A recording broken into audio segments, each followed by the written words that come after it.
Good morning, everybody. Good morning. We're about 2 minutes late, but we're having an intense discussion about our favorite tortilla chips before the show started and coffee. So what do you know? Welcome to Caliber Corner. It is America's favorite quality of life improvement podcast. My name is Travis P11, and welcome to season 5, episode number 250, where we have a fall gun chat. This is about the time that new firearms are starting to hit the market right now. And before you know it, you're going to start seeing new models popping up between now and SHOT Show, essentially, in January. And some of what we're going to talk about, some of these guns have been out for about a month now, but a lot of people don't realize what they are or what they're going for or what's available. So we're going to talk about some of the new models that have our interest right now and what's available.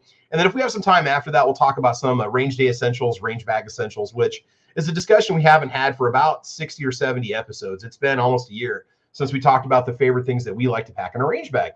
So before we do that, before we get started, it's good to see everybody here nice and early at 8 a.m. Central Time here in God's country, Nebraska, to join us for the podcast. Let's let the panel introduce themselves. On my right, we have Squibload. Squib, what's going on, man? How you doing? Good morning. You got me looking at optics.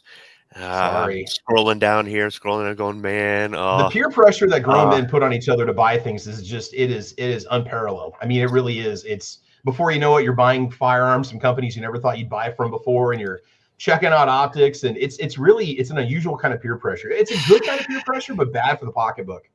Yeah, well, I mean, is it bad when you're scrolling down going, oh, that one out of stock?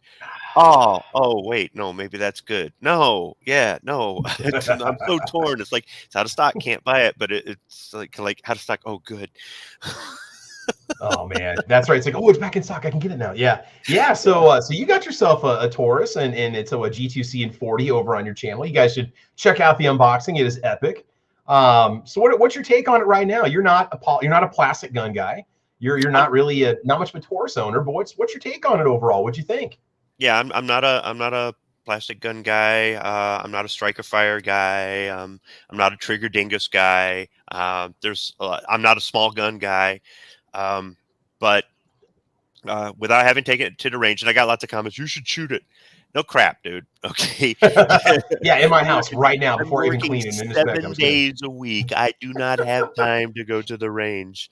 It's not going to kill me not to shoot the thing. Here's the thing: if I buy more of these, and everybody gets one for Christmas, like I was joking around in the video about, and nobody likes it, it'll just go in a pile of other guns that nobody likes. I mean, I'll probably buy one off you, and I'm sure you'll have no trouble moving one out of the inventory. So you don't need 6 G2Cs. No, well, yeah, you do, but. I could trade it or hold on to it or whatever. Yeah. And same thing with, everybody in the family. They could trade it, hold on to it for somebody else later in their life or whatever, or maybe even revisit it. There's nothing wrong with, saying, man, I don't like this, putting it in a safe. And then like 10 years later going back and going, well, let me take this thing out and shoot it again. It's like, what didn't I like about this? I mean, there's, it's, I'm not even worried about it. I've got guns in the safe I've never shot before that I've had for a long time. They're still in the case, and just it's just whatever. Ammo costs so much, and it's just a pain. And so, yeah, I appreciate the comments. Like, you should go shoot it, and you're right. But at the end of the day, that time will come. I'm just right now. I'm just working a lot, to pay for things like all these little ideas that you kind of keep putting in your head. I know the freaking Travi mind trick is expensive. Guys, don't let him get in your head, because don't watch any of my videos if you don't want to be sold on everything I talk about. So there's more videos coming when I get time to shoot them, and more things that the Travi mind trick is. I mean, it's bad when you have 2 different suggestions from Travis show up on the same day, one to your front porch and one to your FFL. It's bad. It's like I'm there with you all the time, and that's kind of cringy. So it is. Actually, I might want to go see an exorcist. It's the power of honesty and integrity is what it is. How I talk about things is how it is. That's pretty much it. So I'm not gonna butter it up or anything like that. It's exactly how it's gonna be. So cool. All right, man. Well, hey, look forward to seeing more content. You're gonna start your D or E channel called what? Squib Taurus? Is that Taurus Squib? Yeah, maybe. I don't know. All I can say is that's right. All things Taurus. The Travi mind trick works well on those with a high credit score. Speaking of mind tricks, I think everybody needs to go over to rnldisplays.com and pick themselves up a nice little AR-15 display stand. This is excellent furniture for your fine firearms. What a tasteful way to show off your firearms. And you know what? These guys aren't even a channel sponsor, but I love them. I love what they make. I love what they do. New York Outcast, I'm talking to you, baby. I'm telling you, man, they make some great products. And by the way, a Century, a C308 will balance on this, just for the record, just so you guys know. So head over to rnldisplays.com. Use discount code TravisP11. You'll get 10% off plus an additional 5%, if I'm not mistaken, off your order. So make sure that you use code TravisP11 at rnldisplays.com. So there we go. See, now, don't you want a gun stand, everybody? Don't you all want to get a gun stand? I want to get another one, actually. See, you know, look at that. Look at that. It's got the one that make a Glock model. Mags, right? They do. They make one that takes. Here, I've got one right here. Yeah. They've got this one's for PC carbine people. This one does. This is Glock mag compatible. This is veteran owned, American made. Why haven't you ordered one already? I don't know. You should. You should. Like I said, they're not even a channel sponsor. They just sent me some testers, and I love what they do. So yeah. And we've already tried out your. I always get. Is it AMD 63 or 65? Oh, my AK. Yeah, it's AMD. Yeah, I think it's a 60. Okay, it's a 65. I think they might have called it a 63, but there was never actually 63 made. One of the two. How long is the barrel? I think it's the 16-inch. Okay, so it's a 65. Okay, well, we tested out Travis's AMD 65 on the prototype AK stand, which will be coming soon. I'm gonna put the pressure on Outcast, so it will fit that as well. So absolutely look for it. Oh man, 500 Magnum with the mic drop comment of the morning. I actually have a Sky CPX2. I wouldn't recommend it. 500 Magnum, you must not be familiar with my channel. I've had several, and I have shown them failing on camera before. Mine wore out within 1,000 rounds and required a barrel, slide, and spring guide rod combination just to run properly. So frame pins kept coming out. Let's not even go there. Let's not go there. Yeah, when I read that comment, I threw up in my mouth a little bit. Gizzard Gary with the other mic drop comment of the morning. Some of your better YouTubers shoot Taurus. LOL. I don't normally carry, but when I do, it's a Taurus. All right. So also joining us, we've got AWAG 1000. AWAG, how's it going, man? How you doing? You gonna be okay? You all right? I am very under the weather today. So man. I'm going to make tired. I'm going to make it a very stout point to just sit in the background and listen. Okay, that's all right, man. That's okay. Feel free to comment. And if you want to throw a few new guns out there that you know of that are coming out or that you're interested, just let me know. And I'm just going off of guns.com because they post gun news all the time with new models that are coming out. They're usually one of the first places to announce it. And it's usually like in conjunction with a lot of your bigger YouTube channels getting tester models that they're showing off on the channel and stuff. So, and sometimes they show stuff off days before it even makes it on YouTube.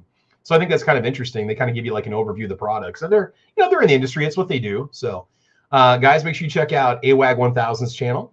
Really, really good channel. He's been with us pretty much since the beginning now. So, all right, good to have AWAG joining on board this morning.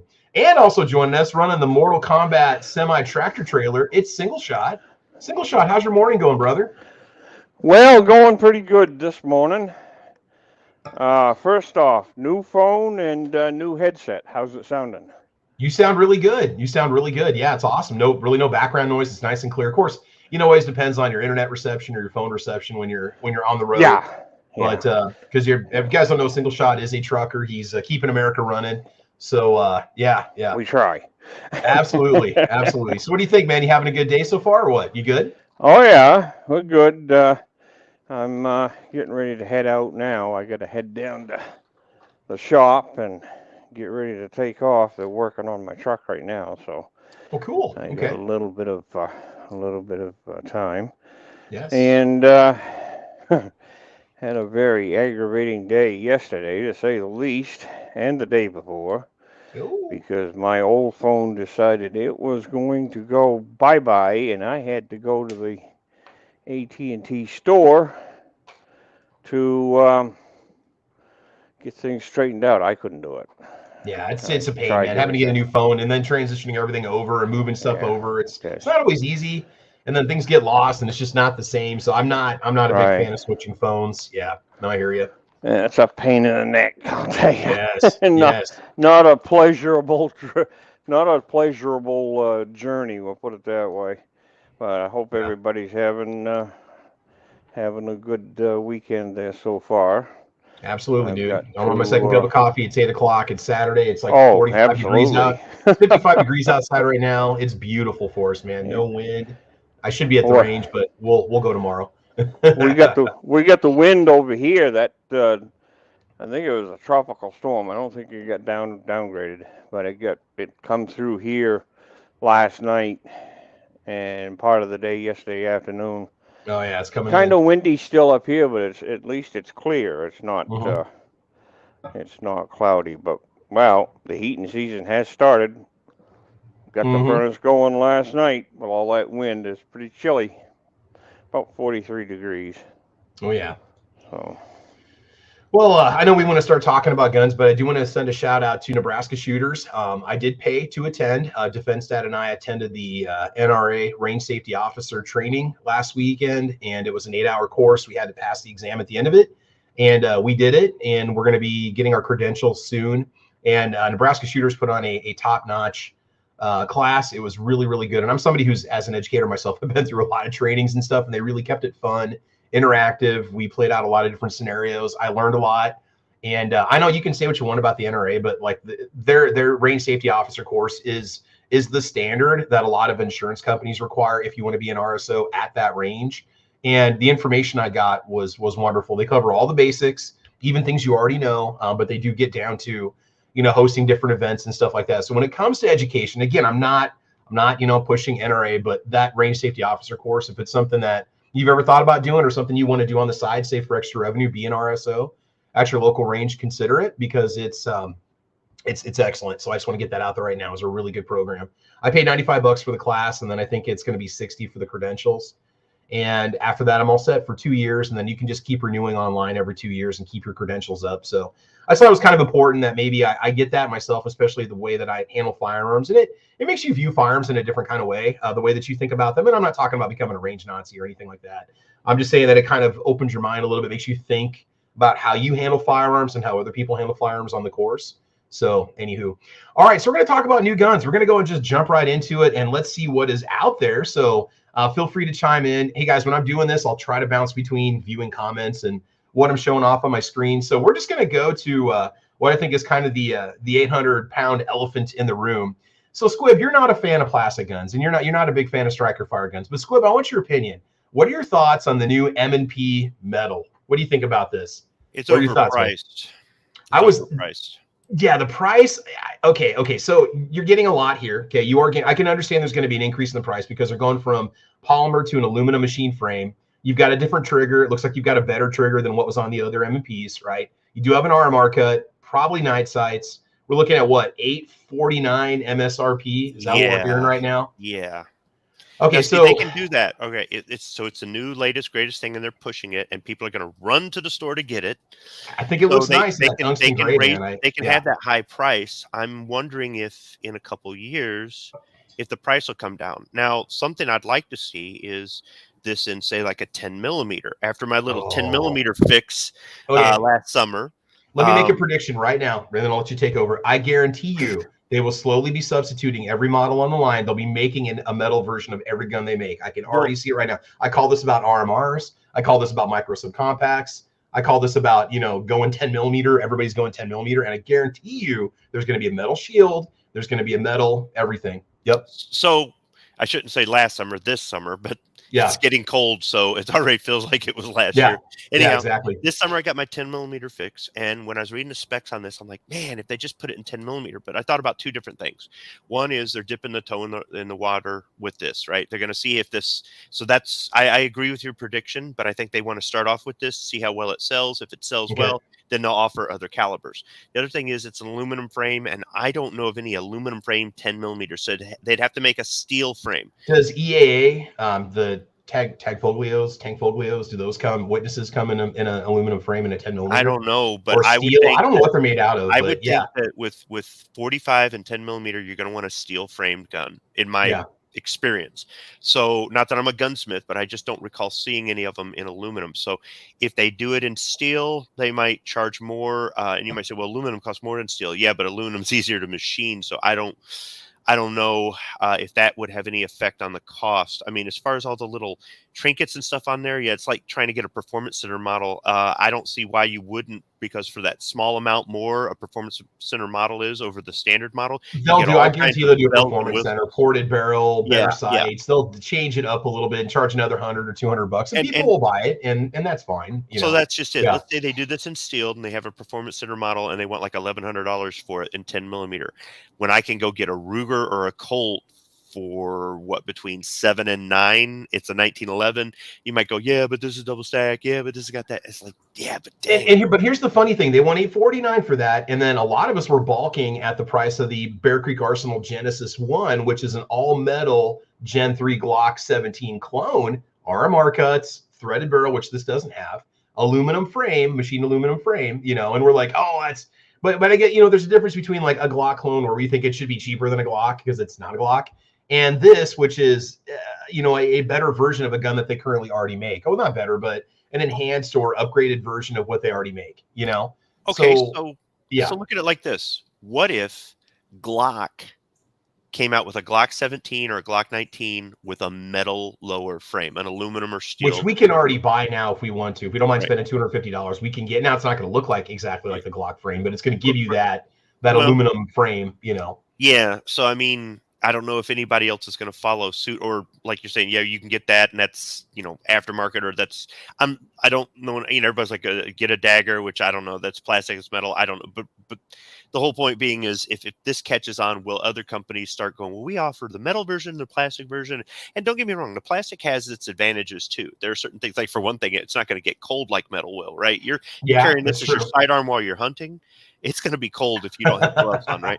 Stuff like that. And I know that's silly, you're nitpicking, but it depends on what you're using it for. Not everybody's out there, running IPSC with it. Not everybody's a tactical operator like us, Right. Nobody's rocking the tactical muffin top, dad bod style. So I would say that the price is what kind of makes me go, I was thinking more like $699 possibly, I'm thinking $150 more. So they're basically getting $300 more for an aluminum frame, which is kind of funny because Bear Creek is getting, like $200 more for their aluminum frame versus an actual Glock 17, even with the threaded barrel, only $100 more still. Yeah.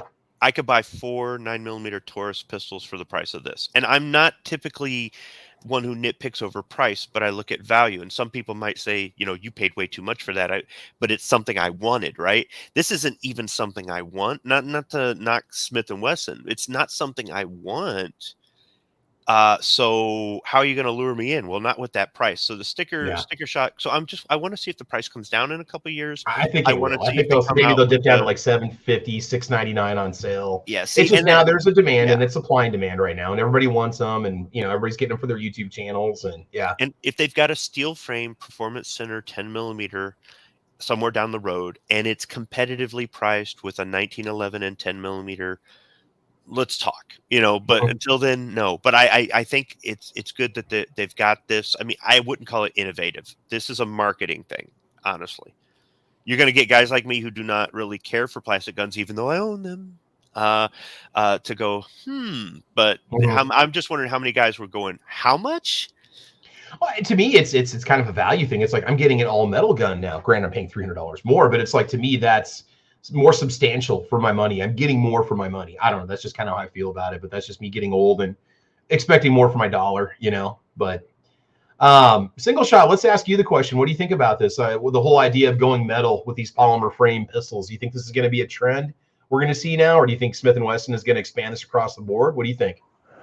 Well, it depends on how it sells. If it sells well, I think your M&P fans are going to snag it up, because it's like, well, I mean, I've had my M&P for years. I'm going to upgrade now. I think a lot of people see this as an upgrade for the regular M&P. Maybe a lot of people that haven't gotten an M2.0 yet, or just enthusiasts or fans, will pick one up. I think it's neat. I think it looks really cool. I just think it looks tactical, looks sweet. I like the tongue. I'm a huge fan of tungsten gray. I think it would look even sweeter with a black slide and that tungsten, that aluminum silver frame. I think it would look really cool, and like a two-tone. And they might do something like that. They do that occasionally. They do have different frames and colors and stuff. I mean, I can see them offering, let's say, an FDE or OD green or black or gray, sniper gray, like they do for some of their other models. Yeah, I don't know. I think it does open them up for just more stuff to market and sell. So I think you're going to probably see more metal models coming. And now that they're already invested in that, and the manufacturing and the infrastructure for it, I can see it expanding to other models. Yeah, I'd like to try one and see how it is. And I've got my M&P 40 right now. It's on my side, but that's a good shooting firearm, and it's easy to carry. It's it's a full size semi, but like I said, it works well.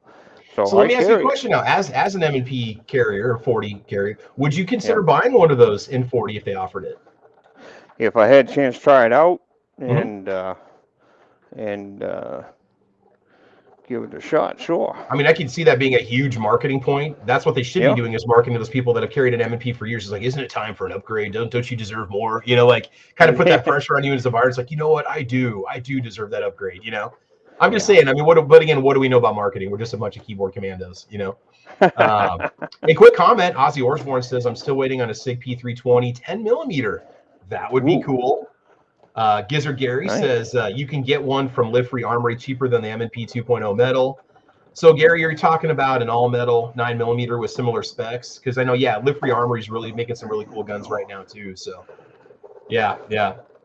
All right, so let's go ahead and move on to the next firearm. What do we have here? Oh, there was a comment out here real quick. Watt75 had said that he's going to be getting a PDP next week. So that is cool. Wow. Yeah, the PDP Pro is also out now too. I've got a Walther PDP, 5-inch model, awesome bedside gun, nice light on it. I don't have an optic on it because I just prefer iron sights, but it's $100 more than a comparable. Well, it does have the RMR cut. It'd be about the same price as getting a Glock, whatever, in the same size, full size or long slide version, and it's got like an 18+1 capacity. Other than having a little difficulty in getting mags and mag costs, it's a wonderful gun. So. Wish you got 3 out of the box, but you only get 2. So, all right. So let's go and check out our next pistol here. Let's see. So I wanted to mention this. Oh, no, the next one I want to talk about real quick. This is interesting. I wasn't really paying attention to this until this morning, and I got up and started reading the article on it. So I don't know how I feel about this, but I'm surprised we haven't seen more of this. So Ruger is releasing their small frame auto-loading rifle chambered in .308. So what we have here is an AR-15 platform and AR-15 size frame, upper, everything. AR-15 compatible components, not AR-10, not LRSR, but they're running a .308 chambered AR-15 size platform. Now, POF makes a gun like this already, but it's going to be, $3,500 or whatnot. Wow. Yeah. So it's I don't know what this one costs. I think this one's $12.99. So what do you guys think about this one? Squib, I want to start with you. What are your thoughts on this one? Going small frame with a .308, you think it's going to be kind of punishing to shoot, or what do you think? You think it's going to be reliable? They beefed up the crucial components on it, so it's going to have its own proprietary bolt and stuff. But Squib, what do you think about this one? The lightweight might create a bit of a problem. I mean, it's got a muzzle brake on there, so that's going to take some of it off. I mean, you could always change out something on it to give it a beefier stock or put more weight on it if you want. If you're, maybe I don't notice recoil with some of the guns I've got because they're heavier guns, and that just takes care of it naturally. Yeah. But I think what they're looking at is people lightweight. All right, you're hiking 3 miles to your hunting spot or something like that, right? They want a lightweight rifle for carrying all day long. But then when you go to shoot it, is it punishing, or are you one of these people that says ounces equal pounds, pounds equal pain, and then you strap everything known to man to your gun? It's like, I got a 5-pound rifle. So this one's 6.8 pounds. 6.8 pounds, which is probably 2 pounds lighter than an AR-10. Yeah, two or three. So yeah. And this does have an adjustable gas block, a 4 or 5 position gas block, which is a really nice thing because they don't make their SR 762 anymore. They stopped making that a while ago. And so this was to kind of fill that gap. At $12.99, it is expensive, but also understand with Ruger ARs, even their basic Ruger AR-15, you pay something like $6.99 or something like that for a gun that's really, if it was a PSA equivalent, it'd be looking at like $3.99, $4.99. So you're going to pay a premium because it's a Ruger and because they can't charge that price. But you are getting some good features. You've got the all-metal handguard, M-LOK compatible. You've got a muzzle brake that's aftermarket. You got Magpul furniture on it. The lower is machined a little bit differently than just like a standard AR-10 lower. It looks a little more customized, like what Ruger tends to do. But you're getting the AR-15 compatible furniture and trigger pack, and I think that's also important. This one does come with a 2-stage trigger, though. Yeah. I would say that this isn't on my radar.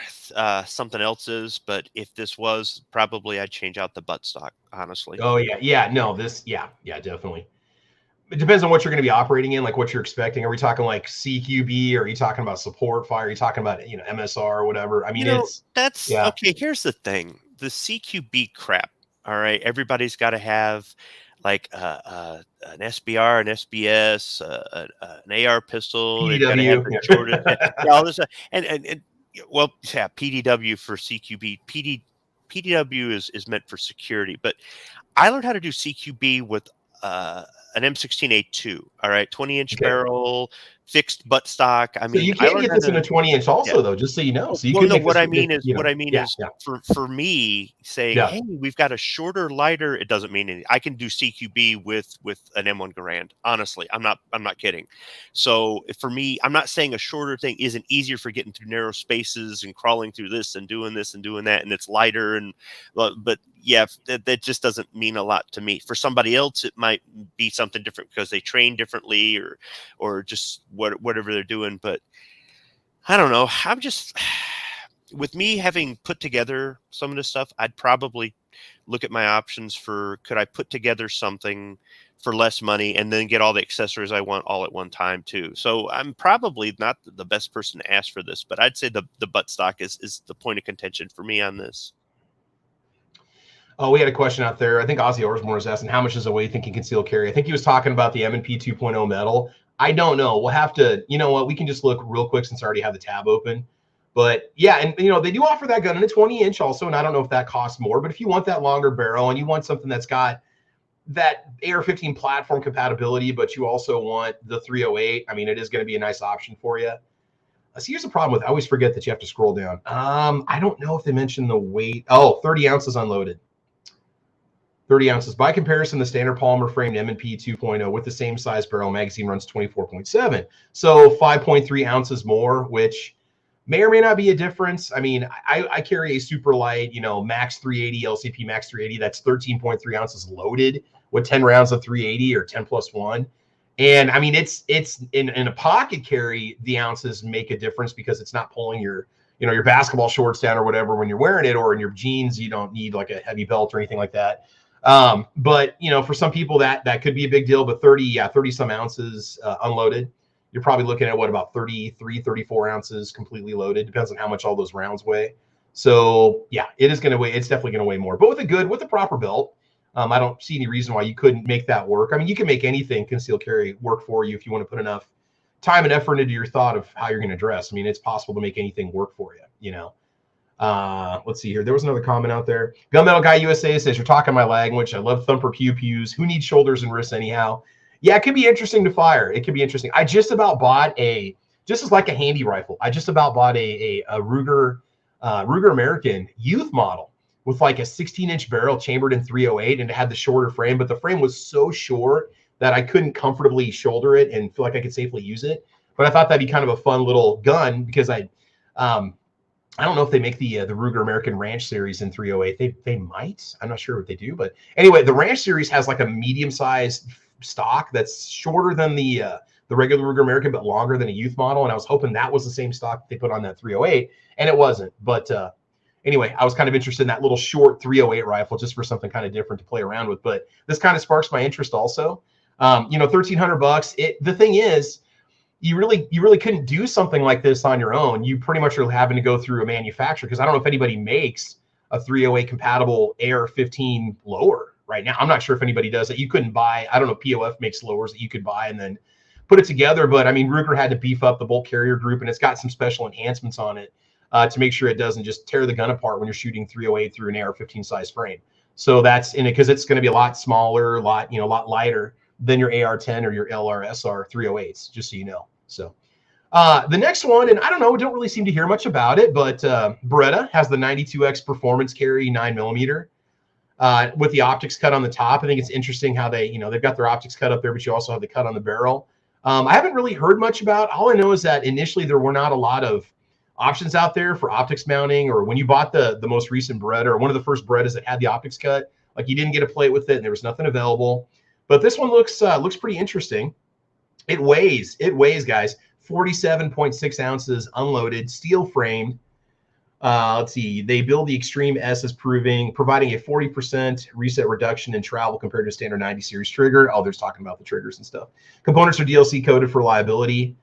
I think it's kind of cool, man. Kind of reminds me of my 92 FS that I have, but just a little bit longer. Hey, Squib, what's your take on this one, man? What do you think about it?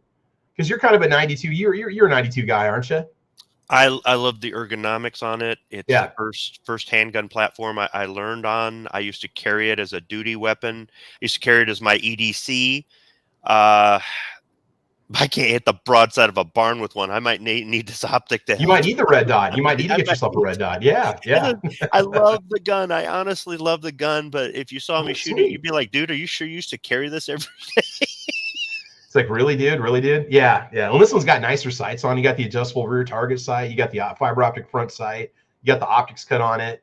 And I mean, don't worry. You're always going to be able to get yourself a plate for just about any gun. And if the company doesn't offer one, there's always somebody that makes one. There's all these aftermarket companies that will machine optics plates for a price. Yeah. Can I just buy the slide complete and drop it on my M9?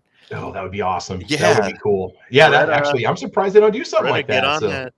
No, they'd rather have you buy the whole gun, I think. What's this one cost? $1 billion? $1,500. Damn. If this is the one I'm thinking about. I don't know if this, I think, okay, so this is performance carry right here, 92X performance carry. So when you scroll down, I think this is the same one right here, 1529. So yeah, you're really, now granted, you got the performance moniker on it, so they're automatically going to charge you more. But it's in stock. Hey, Squib, payments of only $90.25 per month. Yeah, financing doesn't bother me. And it's got all the bells and whistles. I don't know, what does everybody else think of that price? We should put a new poll up. Should Squib buy the Beretta 92X performance? Man, come on. All right, I just filled up my shopping cart with Tauruses because of you. All right, while you guys were talking, I was I mean, Squib, come back to an old friend, Squib. Come back to an old friend. Yep. That optic I wanted is on sale. Oh, and here's the kicker, Squib. Frame mounted safety. Look at that. Damn right. Oh my God, that's it right there. No more having to fuss with the slide mounted safety. So no, actually, I don't think it would bother me whether the safety was on the slide or on the frame. It was on the frame originally. No, it was on the frame originally with the model, and I'm used to the safety, so. Yeah, I mean, and honestly, if you just leave the safety off, it's the same thing as having the trigger dingus. So it just depends on your situation. Okay, now we're going to move on to another one here. Now we're speaking Squib's language. A 9mm 1911. Again, defer this one to single shot. I don't even go there with me, man. Oh, hey, real quick before we go to the next one, single shot. What is your take? And then AWAG, you feel free to chime in. I wasn't bothering you because of what we had discussed earlier before we started. But AWAG, you jump in anytime, okay? Okie dokie. Single shot. What's your take on this one? What do you think about these optics ready Berettas? You interested? That's a nice looking piece. Yeah. But I'm not interested in that crazy price. Holy smoke! It's not just me. Just for anytime they put Performance Center on anything. It's funny with gun guys, because I was thinking about this. This was a discussion I was having with a buddy of mine in Shields. We're looking at over-unders, and they've got these beautiful over-under shotguns. It's like 3,500, 3,600. You're like, oh, that's a pretty good price for what you get there. But then we look at pistols, and it's like $1,500. Are you nuts? Are you kidding me? It's just kind of funny where we put what we value in firearms. It's like 5,000 for that over-under. That engraving job is definitely worth $5,000. That thing better be 24 karat plated. It's steel. Actually, I think it's steel slide, steel frame. I mean, I could be off, but that's why it's so heavy. So it's a beast. Yeah. 4 optic mounting patterns come along with it, so it's gonna work with you whatever you put on there. So they got the old school Seymour on there. I like that. Yep. Now we'll go back to Squib's favorite gun, the 9mm 1911. This is interesting. All right, so this is called the Stingray, sub $600 Tisas 1911. Now, before you say, "Oh my God, it's Turkish made," so here's what you get. Okay, you get a commander-sized top half and a lightweight Ed Brown bobtail fitted frame. I mean, I like custom 1911s. You can say what you want, but the Les Bear that I shot that belongs to Stan from SS Pond, that thing was amazing, absolutely amazing 1911. A lot of people like the ergonomics of the 1911, and they enjoy the light recoil and the accuracy that the 9mm through a 1911 provides. So, I mean, you could argue that there is a place, in my opinion, for 9mm 1911s. I understand that God and whatever John Moses Browning never intended that to be that way. But, you know, the 9mm 1911s are really rising in popularity. And I hate to say it, guys, but all these young bucks out there are buying that new Springfield Prodigy. So you're going to have a whole set of, you know, whole generation going over to 2011s and 1911s chambered in 9mm. So like it or not, you can't get away from it. But anyway, the new Stingray carry from Tisas is a more modern take on a 9mm 1911 at an attractive price. It has announced this week the newest single action hammer fired ode to Mr. John Browning from Tennessee-based Tisas, USA, but they're made in Turkey, if I'm not mistaken. Features an aluminum frame and a 4.25-inch barrel inside a hammer forged steel slide with a snakeskin serrations. Ooh, so they basically copied, looks like Smith & Wesson, looks like the M&P serrations, which I'm not a big fan of. I prefer just your standard serrations on a slide, but okay, I go with it. Using Series 70 internals and an ambi safety, the Stingray is two-toned with a Cerakote black on the slide and a Stingray gray frame. So I think it looks nice. I think it's a pretty nice looking gun. Novak 3-dot sights, extended beaver tail grip safety, G10 sunburst grips.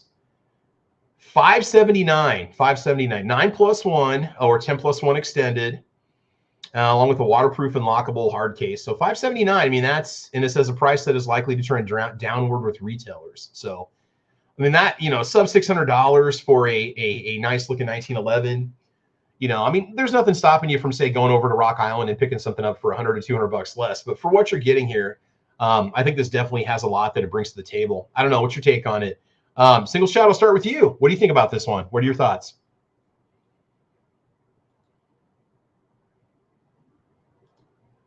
Might be away from the keyboard real quick. Squib, what about you? What are your thoughts on it, man? How do you feel about the 9mm 1911s? Uh-oh, I think I scared everybody away. Somebody might be away from the camera here. So, all right. So anyway, this is, like I said, the Tisas Stingray. Nice looking gun, sub $600. Let's check the comments real quick and see what's going on the YouTube side. 500 Magnum says that's a nice 1911. Vanessa Kitty says the Kunin cost me $1,600. Let's see here. Quartz are really nice, but they're pricey. New Automag choked on the price. Yeah.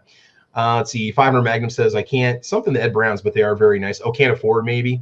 500 Magnum says, do you think Ed Brown's are worth the money? So I have no experience with Ed Brown's, but I do have experience with a custom, you know, a really nice Les Baer 1911. Like I said, the one that I tested, it had the accuracy guarantee option added onto it.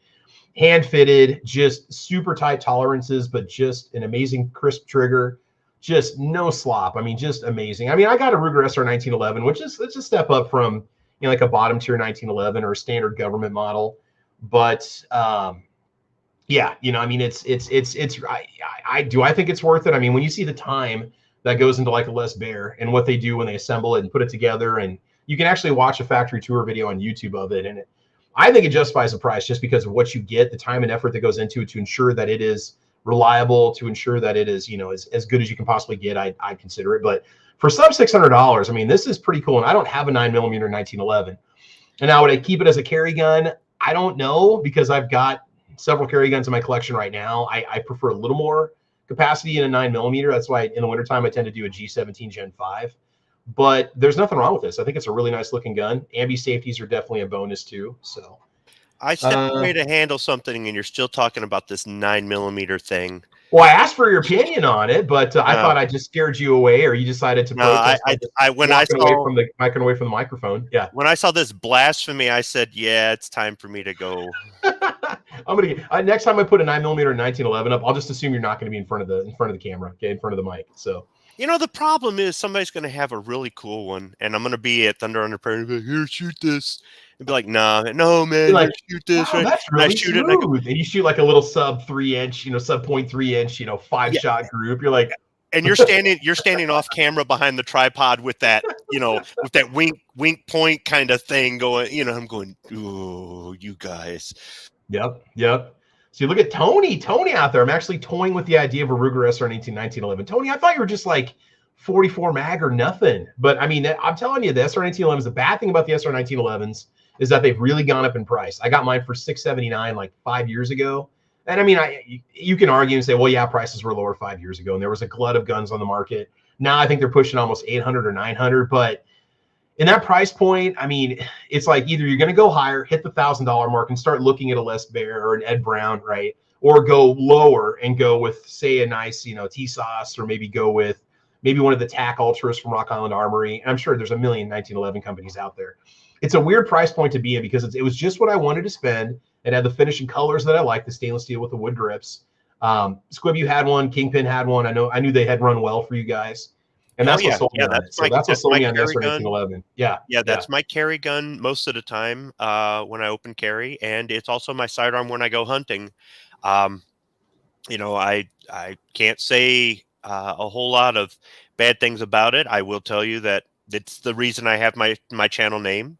I jammed three bullets down the barrel before I realized what I had done. Hand loads. Yep, they were. Yeah, I made some squib. Don't hate the player, hate the gamer. No, maybe you should hate the player, Squib. Yeah. Well, I let myself get distracted. Mm-hmm. I was new to reloading. I let myself get distracted. And I made some squibs, destroyed the barrel. The gun survived. I destroyed the barrel. Nobody got hurt or anything else like that. I never thought about contacting Ruger.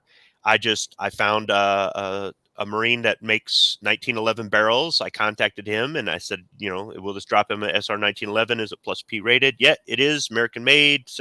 Order me one. Dropped it in there. Good to go. I had the front sight fly off. It actually just severed in half and flew off. And I found a YouTube video where somebody had an overhead camera while they're at the range. The exact same thing happened to them. I replaced it with a better sight from Dawson Precision, and that sight is part of the reason I was able to use the 1911 to take a deer one time. It was low light, and that sight was there was enough sunlight that the fiber optic picked up the sunlight and it was glowing, and I was able to line up the sights and put one right through the deer's eye, and down he went. So good hunting sidearm. Also good for bear. Where I hunt in northern Michigan, there's bear up there, and I want to have something with a little bit more punch. So I would absolutely recommend a 1911 and the Ruger SR 1911, despite the issue I created and despite the issue with the front sight flying off. It was still, I can't. But there's so many other ones out there though too. So, I mean, and if you don't like something, you can always change it out. I mean, it's not like a Glock where you got to change everything, but. Yeah. Like I said, out of the box, I think it offers, you got the extended beaver tail, you got the skeletonized hammer and trigger, a decent trigger in my opinion. I don't think it's the trash trigger that people say about it. What's that? Yeah, the hard case that came with it. I got a soft case with mine because it's. Yeah, didn't you turn around and order one of those cases because they had them for sale? No, I still haven't. I should probably just do it right. I don't even know if they make them anymore, but mind trick on me. Yeah, I don't know what happened on that because I remember Kingpin. I think maybe Kingpin went and bought one, or we were talking about it when you saw my case. You're like, "Where'd you get this?" That's what it came with. You're like, "Oh my god, mine came with a plastic or paper box." That's one place where Ruger definitely falls short. But next on the Squibload channel, I get a package from Ruger. Let's see what it is. Let's unbox the box. Yeah, there you go. Unboxing the box. Kevin Joom says it's my dream to own a Damascus Steel 1911. That would be cool. That would be very awesome. So now, AWAG, do you want to just talk about this for a moment? Are you cool with that? Sure. The B&T USW-P striker fired pistol. I mean, why this and not an H&K? Why this versus any other $1,000 striker fired gun? Why this over my Walther PDP? Sell me on it. Because B&T actually loves their customers. Number one. Number two, this is so B&T had a pistol beforehand. They called it the Mark II. I think it's a Mark II or a Mark III. It's one of the marks. And they had the USW chassis for the SIG P320s, which is basically turns your SIG P320 into a kind of like a little submachine gun looking thing. Everything is machined aluminum, and everything is, precision Swiss made and all that good stuff. I personally have had the ability to shoot I don't know if it was a Mark II or a Mark III, the pistols, and they are like glass. These pistols are so well put together that everything about them is butter smooth, and they just track like a straight line, man. Now, here's the thing about this, too. Just like my PDP, there's a certain level of production quality that a civilian pistol has to have in order for the gun to be exported, not only from Germany, and then also for their own civilian market, there's like a whole different set of standards the gun has to be able to pass. My gun's actually stamped with it. I can't remember what it's called, but there's a special thing they put on it. So I know they're Swiss based, but in order to produce this and sell it and actually get it out there, it had to meet certain standards and quality standards before it could actually be sold or be exported, if I'm not mistaken. Yeah. And they say that it's a, let's see, high-end striker-fired pistol for the civilian market. You know, high-end striker-fired, I kind of wonder about that sometimes, but it does look looks kind of robust, a bit chunky. The design doesn't look very high-tech or futuristic, but it looks very, very service-built or duty designed. You know, like there's a certain idea behind it that the gun needs to have. And so, I don't want to say like, you know, yeah. One thing that I really like about this pistol is that since it is striker fire, you don't normally with like your Glock, when you go to take it down, you have to pull the trigger in order to separate the slide from the frame. Mm-hmm. This, you just pull down a lever. Okay. And the slide will slide right off. Oh, the lever up here in the front. Yeah, it's kind of like my P320, I think. I think it's the same way. So you pull that. Do you have to cock it back or hold it back like a quarter of an inch and pull down the lever and let go? No, it should just slide right out. Okay.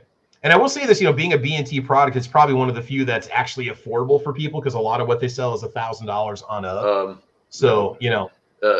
B&T. This one's going to be $1,400? I thought it was only going to be $1,000. No, they announced it at 14. Now, granted, I think it would be worth it, honestly. It's a good-looking pistol, in my opinion. And polymer frame? Is it polymer frame though? It's split. It's a split polymer frame. You can see in the close-up of the back where it says USW-P Swiss made. On the frame, you can see that split right in the middle. It's like a modular, like the modular 1911s and stuff that we see out there that have the grip and the frame that attach. Yeah. And they all come optics ready, so you can basically get this pistol and throw whatever you want on it. I think they'll come. What is it? Aim point acro cut. Let's see here. See what they say with the. I don't know if they mention. Okay. Yeah, they do.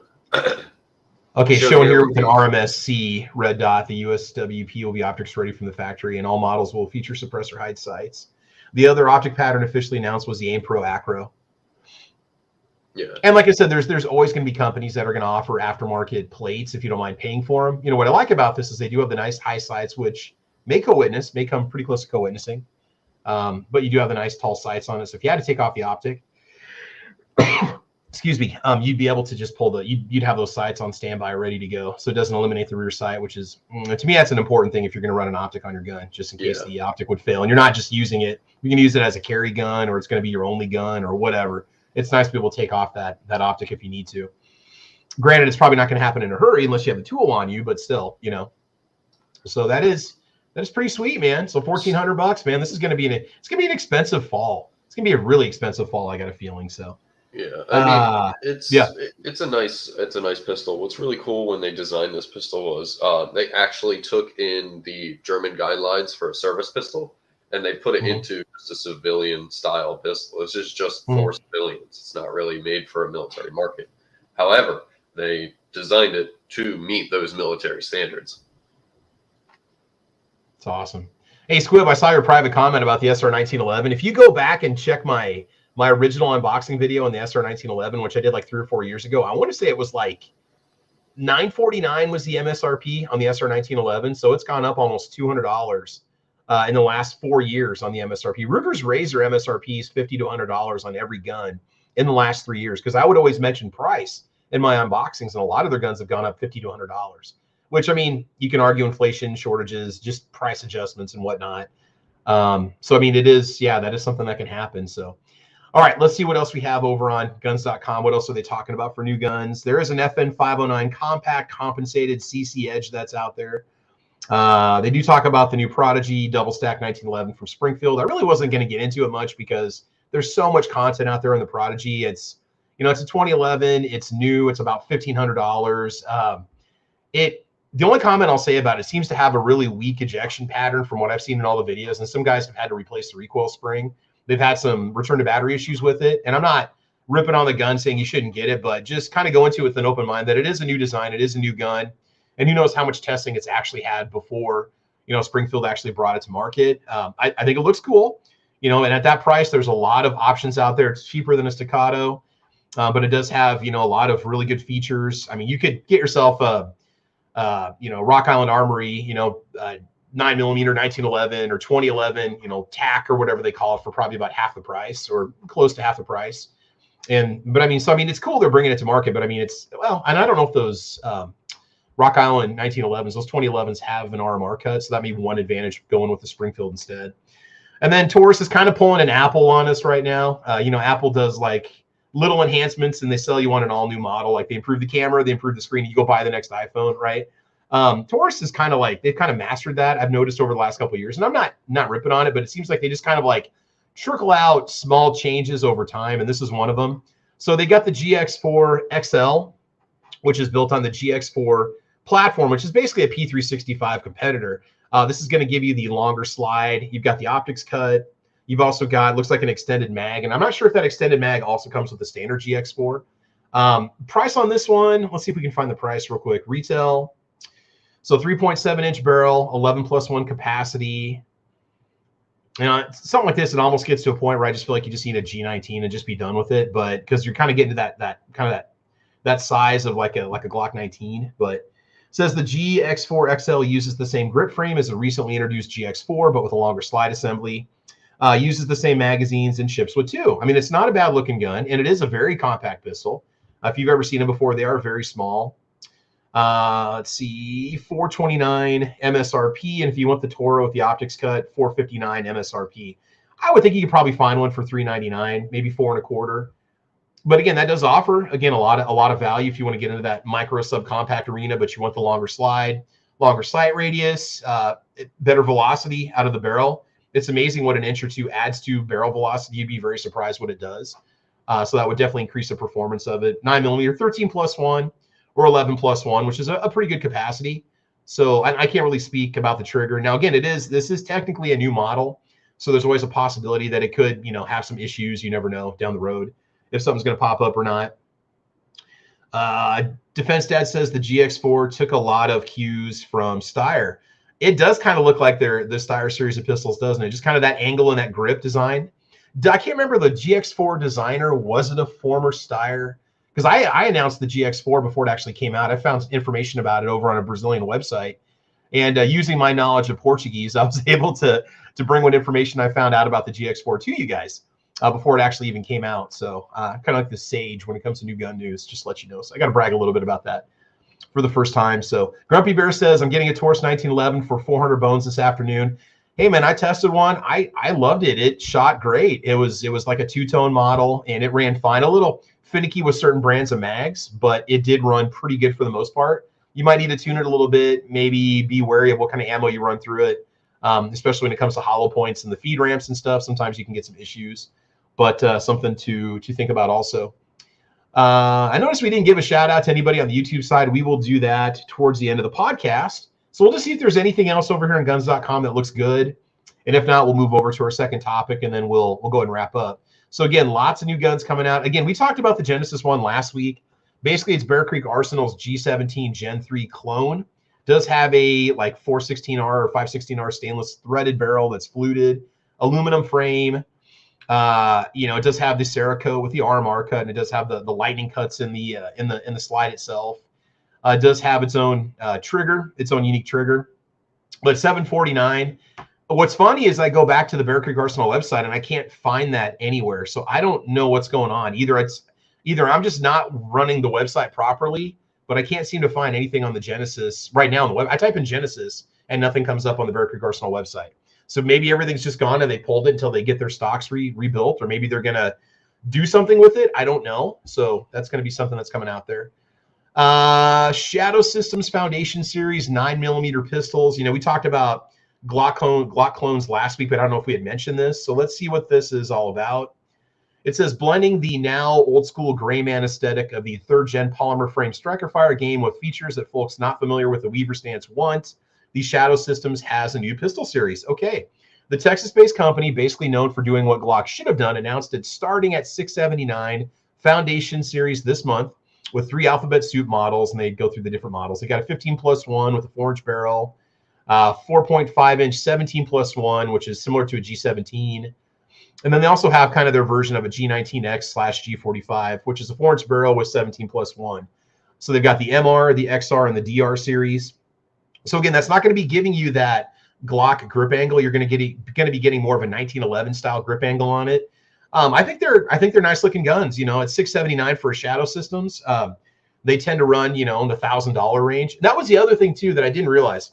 We were complaining about the Bear Creek Arsenal Genesis 1, you know, being so much more than a Gen 5 G17, saying, oh my God, it's $200 more, or you could buy an optics ready G17 Gen 5 for $100 less than the Bear Creek Arsenal. You could go to Bear Creek's website and buy their threaded barrel and put it in your Glock and still come in at $50 under what Bear Creek's asking for that gun. But Bear Creek Genesis 1 is slated to be a competitor against non-Glock, you know, I guess you could say fancy or upgraded Gen 3 Glock competitors like Shadow Systems. So that's kind of who they're aiming for at their price point. I don't think that Bear Creek Arsenal was intending to aim against the PSA Dagger, or whenever PSA comes out with the G17 clone, that market. They're going up market because of the all aluminum components, because of the threaded barrel, because of the arm cut. I'm not defending Bear Creek Arsenal. I think I just understand who they were going against better after kind of reading some of the press materials and stuff.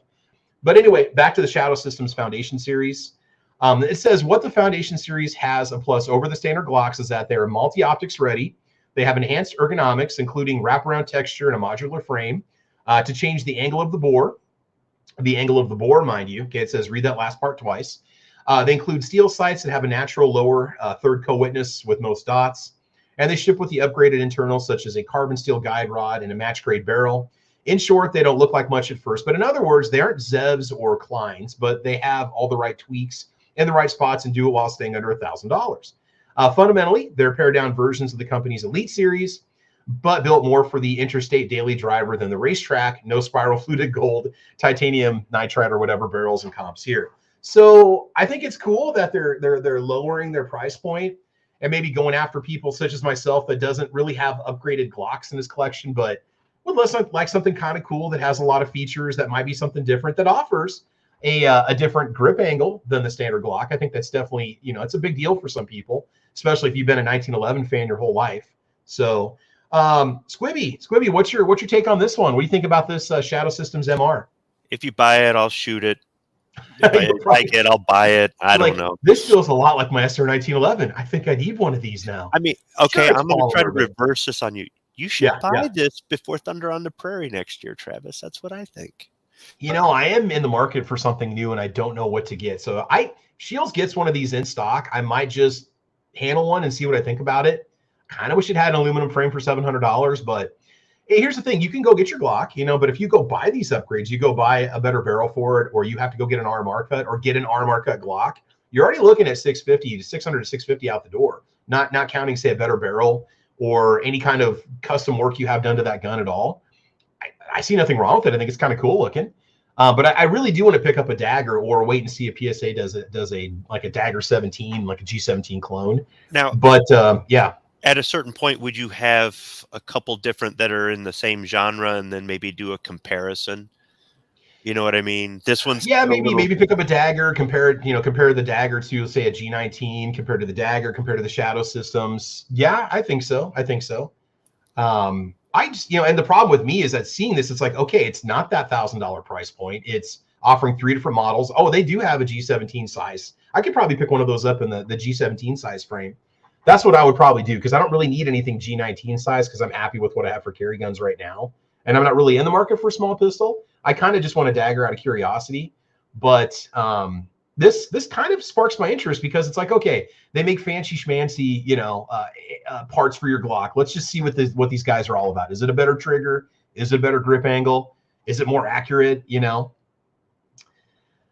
Defense Dad says Squib is still healing emotionally from admitting that he bought some Taurus stuff. Okay. Let's see. Pat Brown says the cost of materials and manufacturing compared to the retail price, I believe, is far apart. It's just a polymer striker fired pistol. You could say that, but there are some arguing points for, say, a better barrel or a match grade barrel, or the machined cut on the slide that you're getting. I'm not trying to justify the extra cost. I'm just saying that there is some argument for the features is driving up the price over a more standard model. Right. You know, if more companies were making the extra features, then there might be some competition there, and you might go, well, yeah, but the this company makes this and this company does somebody make it all, or does somebody have every option out there? And it's kind of like, what are you looking for the most? If you just want your stock run out of the box, run of the mill Glock, you can get that. But if you want something that's got a different grip angle or different serrations or different sights, or just right out of the box, then it's good to have those options. Unfortunately, though, yeah, you're going to pay. And if it's worth it to you, you're going to pay it. For somebody else, they're going to go, this isn't worth it. And there's nothing wrong with that. You have two different mindsets. What are you using it for? And that's, and really, how hard are you willing to work to get the things that you like? So some people are like, look, man, I'm not paying that price because I just don't want to, I got other things to do with my money, and there's nothing wrong with that. So sometimes it is a little bit hard to upsell these things. I mean, look at me. Earlier I talked about the metal M&P, and I'm just like, yeah, for that price, no. But what if it does come down in a couple of years? Yeah, exactly. So I think it is more of these companies start making these Glock clones, like we talked about in the previous show. The clones, or are they clones or reproductions, or they the same thing, or our 1911 all 1911s clones or whatever? We can argue the semantics of it all we want, but all these different Glock clones that are out there, it does kind of quiet down, buddy. it does kind of give you options, but you're going to pay for those options. Sorry, man. Ammo Dog just got alerted to the neighbor dogs that are barking. He always feels obligated to defend Dad. So, but no, you got a good point. And I think it's cool that a lot of these companies are starting to lower their price points. I think they realize that they just can't go get everybody for $1,000 and just think people can justify the price. Especially if economic times are tough, and if Americans don't have as much money as they normally do to spend, then you're going to combat that by coming out with maybe some lower price points that kind of meet the current, market ability, the purchaser ability. So sometimes I think we talk too much about gun marketing, but I'm always fascinated by prices and how people ask what they ask, or what companies ask what they do, for certain guns and stuff. And I think it's cool that Shadow Systems is doing that. I mean, it's got my interest because I'm not somebody that upgrades his Glocks. I don't want to start messing with it. If I do buy a gun like that, I'd rather have a complete pistol that's got the factory warranty, that I know is purpose built to run with all those parts inside of it, and that built to its own specs and tolerances. And it's going to cost more than buying the parts, but at the same time, it's offering a lot of value, just in my opinion, especially when you look at what they normally charge. Oh, Kevin June says Ammo Dog. Yeah, Ammo Dog out there. He's I like keeping the windows open when it's nice and cool out in the mornings, but every little, every time there's like dogs barking, he tends to join in. So here we go. We don't talk about this much. We don't really get into shotguns that often. We've had shotgun discussions, and I don't want to lose anybody. So what's that? Buy a shotgun. Go buy a shotgun. So as I get older, right, one of those things I feel obligated to buy is a nice over-under. You never know when you're going to find yourself, upland game bird hunting in Nebraska on somebody's pasture going after pheasant or doves. So we've got the Beretta Ultra Leggero. I'm not sure how to pronounce it. I think it's probably Ultra Leggero. 6-pound over-under, which doesn't sound like a big deal, but over-under shotguns can be very heavy. Just go carry your grandpa's and find out for a day what you think about it. But when you're walking, when you're out in the open and you're covering several square miles and you're going over rough terrain, it's nice to have a nice lightweight shotgun. So this is Beretta's offering. And again, this is going to go back to what I said about over-unders. You're like, oh, that's really not a bad price for what you get. So let me just get this out right now. It is $3,000. Okay. So, but if you ever go price over-unders, you start looking at Browning Satori's or Beretta Silver Pigeons, or you start to get into Frankies or whatever, you start looking at these different brands. It's amazing how quickly the price jumps on it. So I think it is a very handsome looking over-under. I think everybody should have at least one in their collection. Just, I don't know, for if anything, they just look cool, but they're definitely fun to shoot. So you've got a 690 series steel receiver. Let's see here. Okay, now this has 6.4 pounds instead of the 6 pounds that they're advertising, but you've got 26-inch Optima bore HP barrels, 3-inch Magnum chambers, which is really nice. 28-inch barrels are also available. 24-inch model was advertised last fall in Europe at a weight of 6.2 pounds. You've got some nice engraving in there. And just the way that these are designed, the way that these are built, they will last you many, many rounds. The most I've ever spent on an over-under was a TriStar setter, which was like a $550 over-under. I think I paid about $4.25 for it. Nice gun. But I feel obligated to get a nice over under in the collection, because I do have an opportunity from time to time to go shoot sporting clays or go do, go live the FUD life, essentially looking for upland game birds. But just a really, really nice looking gun. If you've never handled a Beretta over under, or maybe even, some of these other higher ends like a Browning or whatnot, definitely go Benelli. Definitely go check it out. They do make some really nice ones. Let's see. It says the Beretta Ultra Leggeros for those upland bird hunters that are looking for a light, rugged, and innovative over and under shotgun. Beretta shotgun product manager, only 6.4 pounds. The steel frame Ultra Leggero can comfortably carried and trusted on the longest days in the field, thanks to its uniquely designed receiver, barrels, and stock. Does ship with a hard case with 5 chokes and a choke key for $29.99. Put it on the credit card.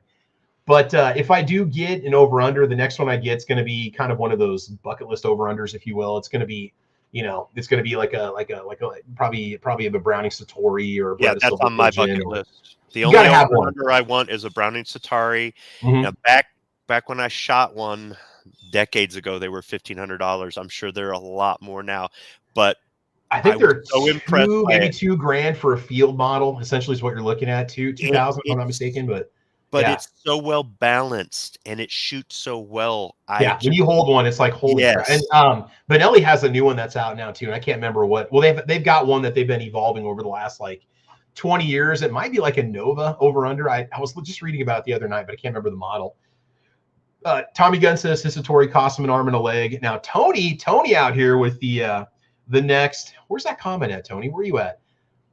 Here you go. The next mic drop comment of the morning. Side-by-sides are much cooler. Yeah, Stover makes some really cool coach guns and some really sweet side-by-sides. I like those too. I'm just a big fan of double barrels. Yeah. If I was going to go with a side-by-side, it'd be for, like a 19th century reenactment kind of thing. I would want a reproduction of something that they would have carried back then. I might even try to, load it with black powder shotgun shells, paper shotgun shells or something. But, for me, the side-by-side is, if I can get something that's a historical reproduction, that would be kind of cool. But I know I'll pay a pretty penny for that too. Mm-hmm, mm-hmm. Here's Tony. Or is it, no, who is it? Was it Tony or 500? Tony York, you and I are on the same wavelength, dude. This is another one that's on my bucket list. I got to add a couple shotguns to the bucket list. Like I own a Benelli M4, all right? Tony York, I'll drop cash on a Browning. It will be an A5. I'd love to have a Browning Auto 5. My grandpa had one. Yeah, when I was a kid, nice. And when my grandparents sold one of their houses and moved, when they sold their house and moved, my grandpa sold all of his guns, and I was like 10, so I wasn't really into guns like that. And one of them was a Browning Auto 5. It was a 20 gauge though, which was interesting. But after seeing that thing and just kind of having him show me how it works and stuff, and God, I wish I would have got that. But yeah, and that's the problem with the Auto 5. Is the other cool thing about the Auto 5 is you go to like gun shows, you can buy some really nice older ones. You want to check them over and stuff. You can get a nice one for like maybe 800, 900, maybe 1,000, which is like maybe I think they run about 1,400, 1,300 for an Auto 5, maybe 1,500. I don't know. Gun prices have changed so much in the last couple of years. It's hard for me to keep up, but yeah, A5s are awesome. I'd love to have one. I don't care if it's camo or just, blued or whatnot. So they were dropping one out there in the chat. What was it? Name your dog. What would be great names for your dog? Good gun names for your dog. Go Patton, Winchester. We had a German Shepherd lab mix named Sig, the best dog ever. That's Sig. It, Sig. Get over here, Sig. Yeah. Now I've got the hoity-toity British dog, so his name is Charlie. I call him Ammo Dog. I've got a variety of names for him. I call him Salt and Nut Roll. I call him Prince Charles. I call him toasted coconut macaroon. I've got all kinds of different names for him. Captain Pantaloons, because he's got like these little fluffy rear legs. Looks like he's wearing whatever the hell you call him. I don't even know. But yeah, so Ammo Dog has a variety of names that he goes by. Pretty much whatever in the mood I'm in is what I call him. So he's probably really confused. Winchester, another classic name for a dog. Winchester is a good one. You can just name the dog Bullet. Bullet would be a Bullet. Get over here, Bullet. My aunt had a collie named Bullet. There you go. So 500 Magnum has a question. In a bear attack, would you rather have 5 rounds of 500 Magnum or 15 rounds of 9mm? I'd rather have the 500. Five rounds of 500 Magnum, 454 Pasul and up. Yes, yeah, after hearing Sean Ponnery's story about being attacked by a grizzly or whatever the heck it was up in Alaska, I don't know where he was at. He was in Alaska. He was fishing, and he got fishing and got attacked by a freaking grizzly and dropped it with grizzly while he was in the stream. And he had it took like three rounds to hit it. He just happened to hit it in the chest right before it got him. It was coming at him, and I think the last it was right on him when the last one took him down. So he didn't have much time to react. He didn't have much distance. He even dropped it in the stream and pulled it out of the water because it fell out of his hands when he pulled it because he turned around and it's coming right at him. I mean, I guess I wouldn't want to put myself in a place where I have to worry about bear attacks. It's bad enough here in Nebraska with all the weird creatures running around, much less, something that looks at me and says, damn, you look tasty. I mean, seriously. But I would do a 500 mag in a heartbeat, dude. I would have a round that's designed to do it. Maybe even have like bear spray as a backup in case that fails or whatever. But Bjorn says 460 would be a good choice, but I prefer the 500 Magnum. Yeah. Grumpy Bear says, how big is that bear and how much cocaine did he do? Grumpy. I don't know, the adrenaline of a 600-pound, 800-pound bear bearing down on you because you smell good and you look good. I mean, he's looking at you thinking, man, that looks like a nice slab of steak over there. And me especially. I mean, I'd be pretty delicious, I got a feeling. So, yeah. I look like a giant corn dog. All right. Man. Okay, so let's just get into the second half of the discussion. That's what I got for new guns for discussion right now. That was kind of fun to talk about just because there's all this new stuff. Let me top off my coffee for this one. All right, so I'm going to just start it up, and when Squib comes back, we'll go ahead and drop this one on him. So part of the second part of the title, if I'm not mistaken, was range day essentials. Like, what are some of those things that you want to make sure you take to the range and don't forget? So let me tell you about some of the most like little things that have annoyed me the most that I didn't have with me at the range. So range day essentials. You guys have any questions out there? Post it on the chat. We'll definitely check in with you from time to time. Kevin June says, if you don't want to get eaten, don't look like food. Yeah, there you go. Wow, Tony York said, did you know the 1950s a record grizzly was taken with a 22 long rifle? That is insane, dude. 500 Magnum says 700 grain 500 Magnum will defeat the bear. I would hope so. I mean, that's just short of running like a 50 cal BFG, right? Or BF whatever. Yeah, so for me, things that I have forgotten to take with me to the range that have been essential that I didn't have, probably going to say like little Allen keys, Allen wrenches, hex keys, because, sights come loose, accessories come loose, and it gets annoying if you don't have the size you need. Now, granted, I've got a full toolbox in my vehicle, but not having that with me on the line, especially if you've got something that's got a weird bolt size, and it's difficult to tie in like a torque screw or maybe an Allen key that's a weird size. So that would be definitely one thing that I would say you definitely want to make sure you have, is make sure you've got the hex keys for the items you're taking to the range. Or if you're running like a red dot, taking that red dot off or tightening it or adjusting it, or the mounting plates, make sure you have those with you. The few times I've actually had a stoppage on my AR-15, the once or twice it's happened, I've not had a cleaning rod with me that I needed to tap the shell out of the barrel. I have had some steel case ammo where the extractor on my AR has torn the rim off the round, and the round gets stuck after it fires in the chamber, and you can't just like dig it out. You're sitting there just chewing up your receiver with a pocket knife. So having a nice cleaning rod is definitely an essential. Bjorn says gunsmithing screwdriver set for my range bag. Yes. And also a punch set. Punch sets are very handy in case you have a pin walk itself out and you have to reset it, or you have some finicky pins coming out of like an AR-15 trigger group. It's nice to have that. Just a little $5 punch set from Harbor Freight. I've got one that has like 8 different punches in it. Now I've also got like punch sets that are made to hold pins for starting them, for tapping them back in. Because if you try using a flat-faced punch set when you're tapping pins back in, they can start to mushroom out.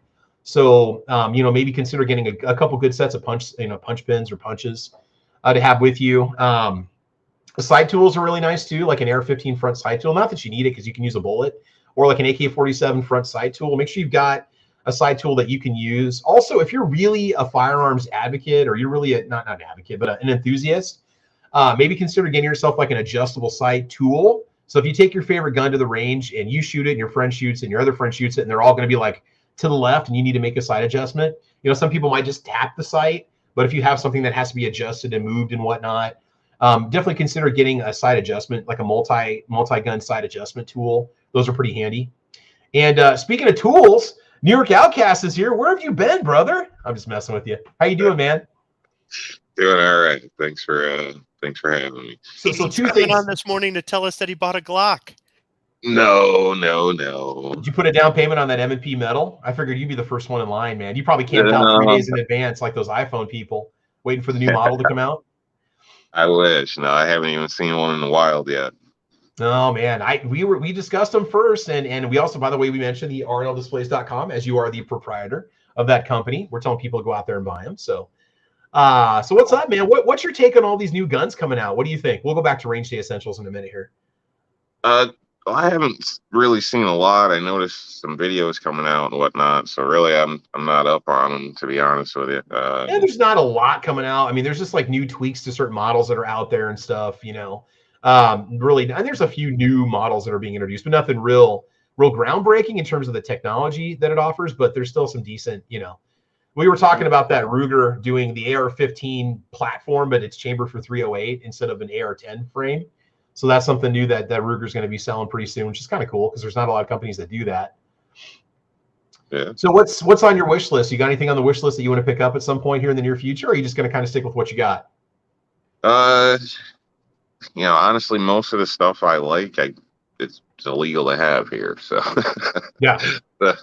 So that's well, we got plenty of room in Nebraska for you whenever you decide to move, and I'm sure you can find no issues employment-wise out here too with your skill set. So yeah.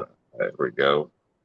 Yeah, so I mean, nothing that really stands out. Obviously, I'd like to get my hands on that new M&P, but other than that, nothing really jumps out at me that's going to be compliant in my state here. So,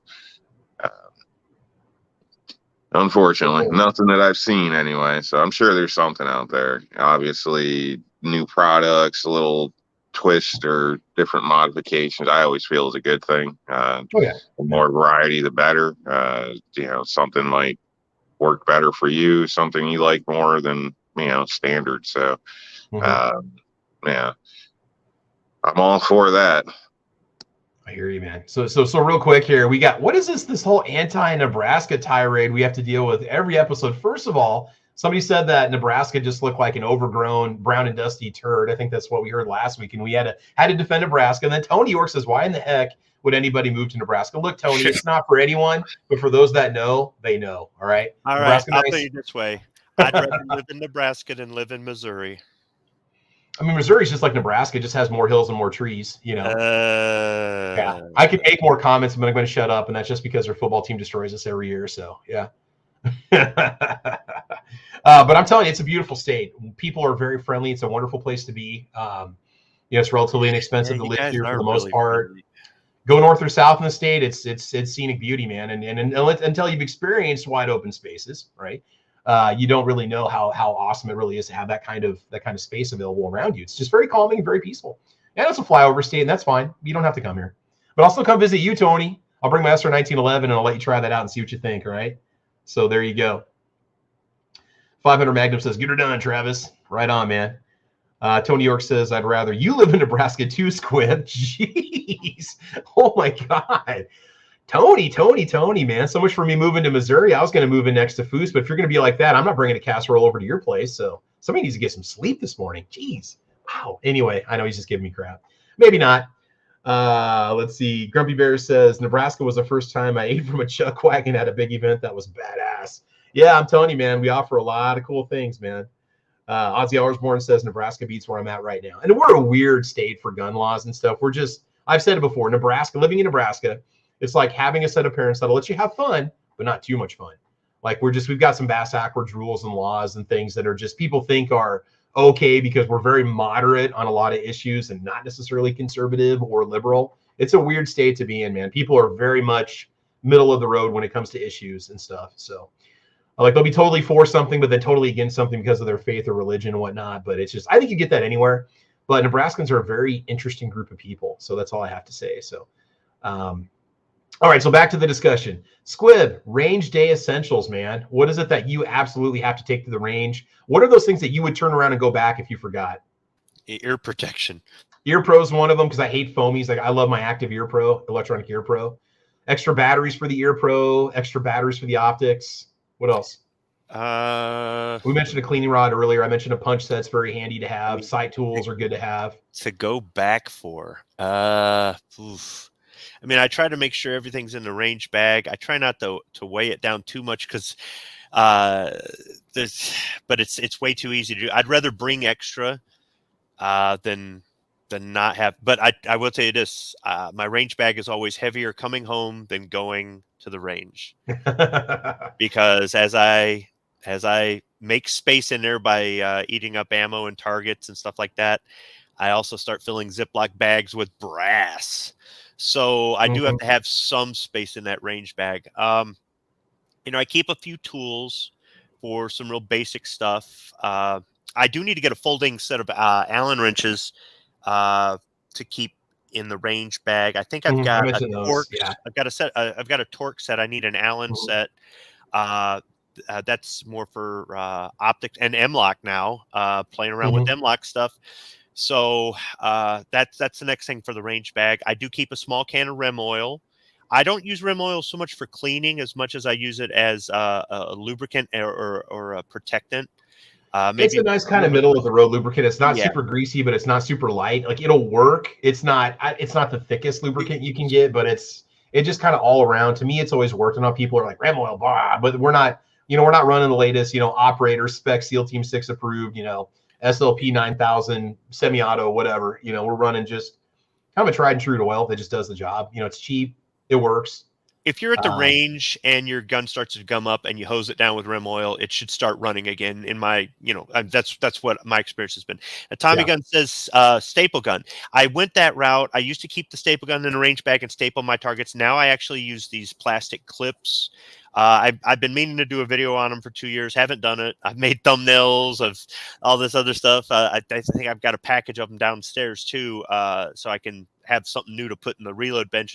Eventually, I'll do a video on that. I've shown them in one video where I changed the target, walked down range and changed the target. But now the staple gun is in the truck in the center console with a couple of those red flags, and that's for stapling, the lumber or something I haul in the bed of the truck. So the staple gun for me just didn't work because we hang our targets on foam board. They use like 1/2-inch foam, like what you'd buy at a big box store.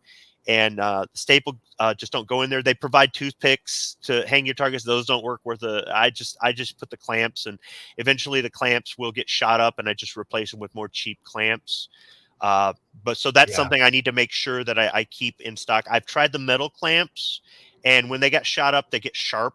So I don't like that, but I will buy them if I'm at a hardware store and I see the metal clamps on clearance for like $1 each. I'll buy them.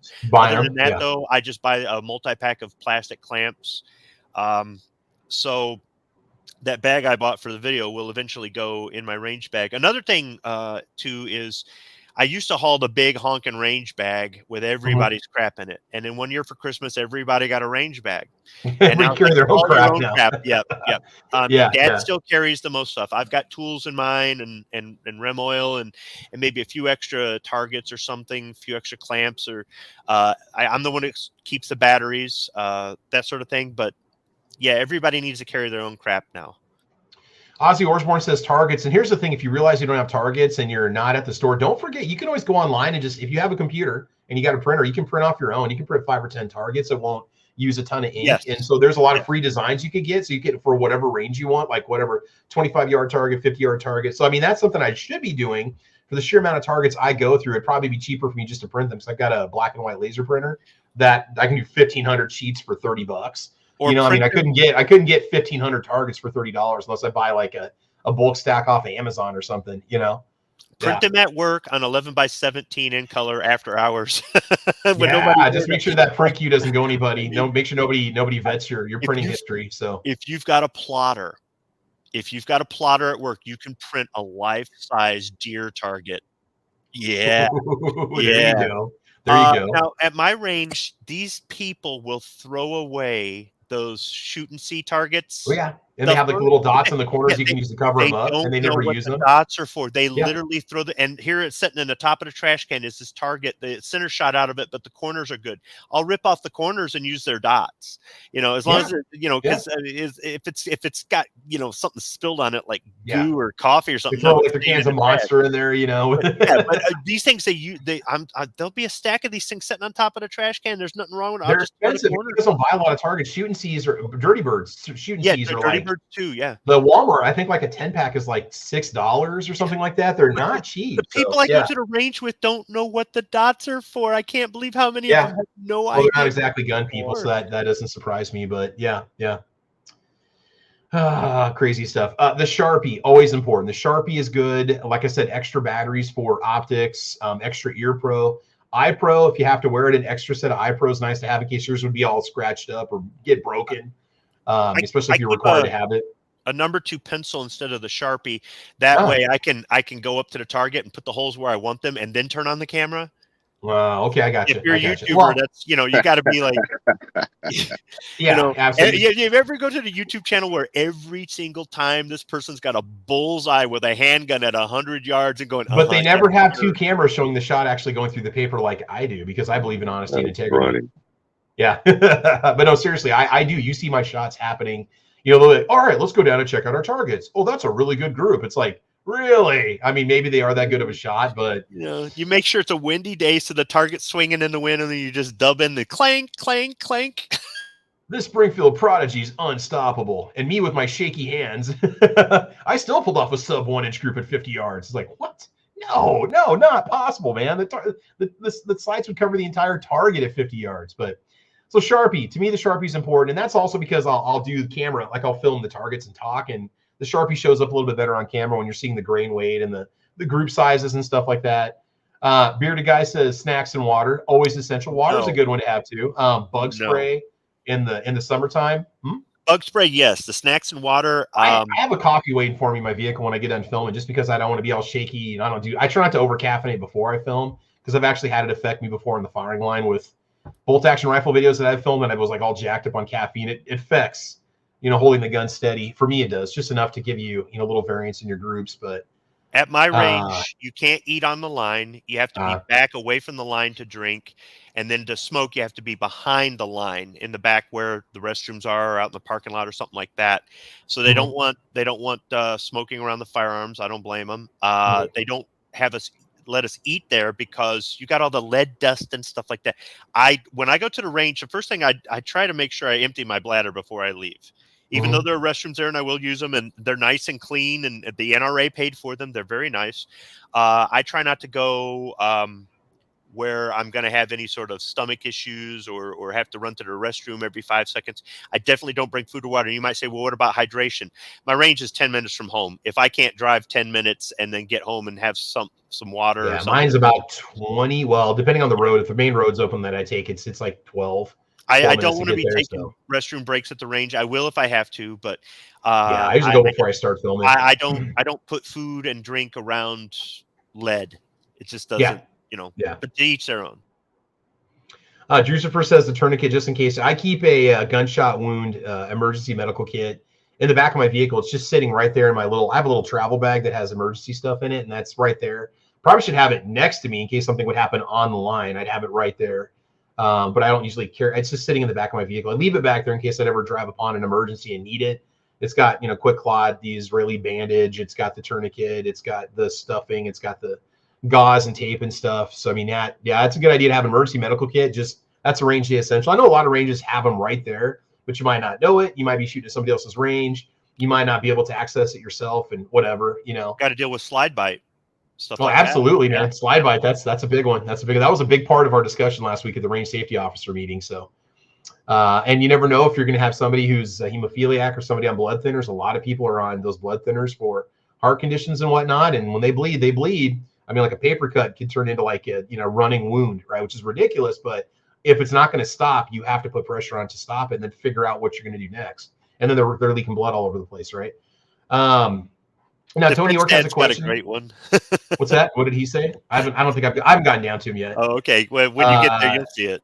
So Tony York was saying, why not clothespins? They're not wide enough to cover the board and the target. Not even because you use giant clamps that work really well. Because I remember you busted them out at my range, and I'm like, what are you doing? You're like, I'm putting up targets. I'm like, stable gun.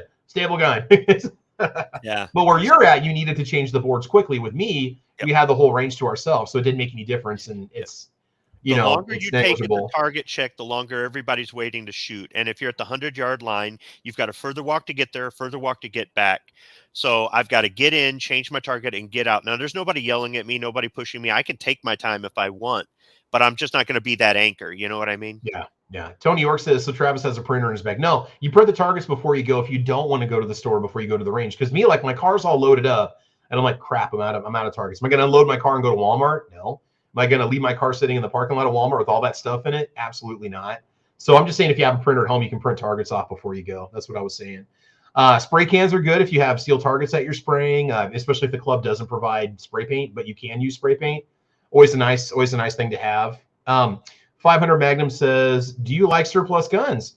Yeah, I do. Actually, one of my first guns that I bought was a Ishapur 308 conversion Enfield back in the day. And I've got a Makarov and I've got an SKS, an SKS variant. I've got a Sporter model. AMD 63 made from a Hungarian parts kits. Huge fan. CZ. I had a CZ52 back in the day. I had one in college, actually. That was one of my bedside guns of all things, because it was cheap and it was like under $100, I think, and it's a wicked round. I love it. Let's see here. Tony York says, I keep a pen, a small notebook in my bag, but that's just for load data stuff. Yeah, have yourself a little dope notebook, right? I mean, these are nice to have. You can write down what grain weights you're running, the ballistics performance. Maybe you run a chronograph. You want to keep track of that data.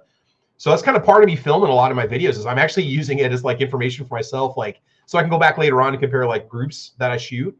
That's one of the reasons why I put it on camera. I do it for people to watch, but then also do it for me as like a record, so I can go back and watch that video. It's like, how did that gun shoot with that ammo? Did I shoot that ammo before through this gun? I can't remember. So I can use that as like a way to do so. But a little notebook does the same thing for you too. Okay, so where was Defense Dads? I'm not. Oh, there it is. A spare gun in case Travis breaks mine. Oh my God. So just what he's talking about is he let me shoot his G3C, which was basically factory brand new. What the second mag? As soon as I grab it, detach the mag release button. It was a very freak thing. The mag release button pushes, something snaps, the mag falls out, and then the mag release button is no longer responsive. What had happened is there's a little stem that's molded into the inside of the frame of the pistol grip, and that stem had snapped off, or the inside of the frame that holds the stem broke. And of all the G series guns that my family has owned, which is a ridiculous amount of G3Cs, G2Cs, PT111 G2s, G3s, never had a problem. And that was just a very freak thing. So when he sent it in, he ended up getting a brand new gun from it, if I'm not mistaken. And just for the record, I bought that gun from him since then, so he benefited from it. So way to kick a man when he's down, Defense Dad. Not only do I give you my money and pay you a very fair market price for that firearm, you then still blame me for breaking the gun. So You break it, you buy it? Basically, that's what it was. I'm like, dude, I'm so sorry, man. And he sent it in. I think Taurus paid for the shipping on it and stuff, and they took care of it in a couple weeks, and he got it back. But I still stand behind it. I still love the G3C. It's still a great gun. In fact, the G3C is in my get home bag. It's in my bug in bag, because I've got like 5 mags for it, basically, that he gave me when I bought the gun. So Tommy says the ROs. Go ahead. I should bring a new Taurus to Thunder on the Prairie next year, and then hand it to you. Be like, hey, Travis, you want to break it in? You'll be like, no. That's okay. You can break it. You can break it. So, let's see. Tony said the question was what to do when you go home to get it if you forgot said item. Oh, I see what you're saying, Tony. Okay, I got you. Patriot in the Dark says I bring a blindfold. It really shakes up those new guys at the range. For those of you who don't know, Patriot in the Dark is legally blind, visually impaired. So there's always lots of blind jokes that he throws out there. So that's why he's Patriot in the Dark. So let's see here. Man, you guys are out there. Very lively chat this morning. A lot of people talking. 500 Magnum says, I want a broom handle Mauser, because we were talking about surplus guns. Yeah, those are not getting any cheaper, bud. Not that they ever were cheap, but they're definitely getting up there in price. So, the Mag Lula. The Mag Lula, especially for newbies when it comes to loading mags, my God, you think these people are trying to build a bridge, trying to load a magazine. It's ridiculous. So, all right. And single shot, what about you? Range day essentials. What is nice to have in your range bag? What are some of those things that you would turn around and go get if you forgot? Oh, ammo, a firearm I was going to use, pens, markers, targets, probably, definitely ammo. Mm-hmm. There'd be a few. I don't have to worry about that, because all I got to do is walk upstairs and grab it, or it's already downstairs in the range. Yeah. So anyway. Yeah. I want to address Tony's comment. I always do this because Tony's always out there putting great comments out there. Overcaffeinated, please, man, for God's sake. Tony, I had thrown down like 2 cups coffee before I left for the range, and then I slammed a Mountain Dew Kickstart, and I could not physically stop shaking. Okay, it was a chemical reaction in my body to the sheer amount of caffeine that was in my veins, which was probably enough to kill a small woodland creature. I could not keep that gun steady, and I was shooting out to like 300, 400, 500 yards. So when you're on a lead sled, your breathing moves the gun. It doesn't just sit there locked into place. I didn't have it strapped down. You touch the gun, it moves. Like there is some play. So I could not keep the gun as steady as I wanted. I still shot good groups, but it didn't shoot as good as I wished it would have. In fact, I probably should have went back and did the video, but I had physically over caffeinated myself. And I don't usually have reactions to things. I'm on no medications. I'm fine. I just live my life like anybody, but I can't over caffeinate. I've noticed that if it's super high amount of caffeine, it does affect my shooting ability. So I think that would just be a natural reaction for a lot of people that, that do it. So, but otherwise, I mean, it's not like I'm sitting there going like this or anything, right? So Tony says, I do 2 cups before bed. Well, yeah, I mean, good for you. Okay. I mean, I do caffeine. I do coffee in the evening too, if I, want to, but I don't know if we're drinking the same coffee there, Tony. I got rocket fuel. So, but that's a discussion for another day. So anyway, anywho, all right, guys, any more single shot back to you? Any more range day essentials? Ear pro and shooting glasses. Definitely. Yeah. Patron in the Dark says multi-tool or small screwdrivers. Yeah, I've got a Leatherman rebar that I keep down in the console of my vehicle. That thing's come in super handy for anything. I know they make Leatherman makes an AR-15 specific.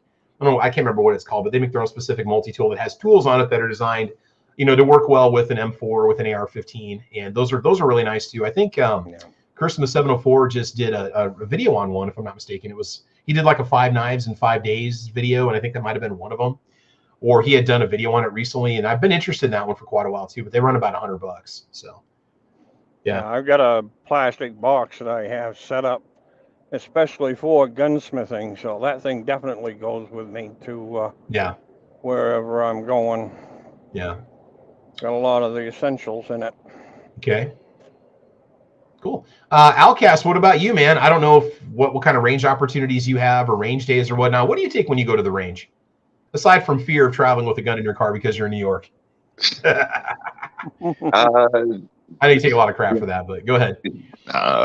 Basically, you guys pretty much covered most of it. I guess my range is probably different because I don't have rules and people to deal with. So I could go there and take a nap if I wanted to. Or I used to do that at my old one. Like I could walk around and do anything I wanted and but there might be one other person there shooting maybe. But when I'd go during the week, Squib had been there before. Like I have the whole freaking thing to myself. I mean, it's awesome. You're just like, this is my backyard, So I mean, and then as far as tools, things like that, I used to bring a lot of stuff. I just bring like the bare basics now. I can pretty much fit what I need in a backpack, depending on extra firearms or long guns or something. So basically coffee. That would probably make me turn around. I always like it to go cup because there's no stores or nothing. You're just out in the woods. So definitely something to drink, whether it's coffee or soda, whatever, depending on weather.